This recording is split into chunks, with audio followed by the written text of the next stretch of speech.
ஹோலி பண்டிகை. இந்த ஹோலி பண்டிகையை இந்திய தேசத்தில், பாரத தேசத்தில் மக்கள் மகிழ்ச்சியோடு வர்ண பூசு பண்டிகை. வண்ணக்கலர் கொடிகளையும் வண்ண நீர்களையும் தங்கள் மீது பீச்சி அடித்து மக்கள் ஒருவருக்கு ஒருவர் மன மகிழ்ச்சியோடு சீரும் சிறப்புமாக கொண்டாடக்கூடிய இந்த வர்ணப்பொடி பூச்சி விழா இந்தியாவில் தமிழகத்திலும் பரவலாக சற்று பெரிதுபட தொடங்கியிருக்கிறது.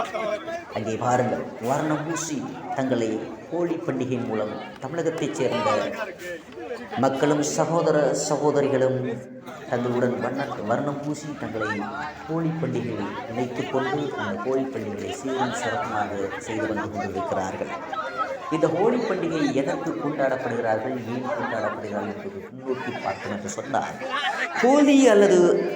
ஹோலி அதாவது ரங்க பஞ்சமி என்று அழைக்கப்படும் பண்டிகை, அதாவது ஹிந்து மதத்தின் பிரபலமான இளவேனில் கால பண்டிகையாக இருக்கிறது. இந்த பண்டிகை இந்தியா, நேபாளம், வங்கதேசம் போன்ற நாடுகளிலும், ஹரியானா, தென்னாப்பிரிக்கா, திரிநாத், இங்கிலாந்து, மொரிஷியஸ் மற்றும் பிஜி போன்ற இந்து மக்கள் பரவலாக வாழும் நாடுகளில் விரிவாக கொண்டாடப்பட்டு வருகிறது. இந்தியாவின் மேற்கு வங்க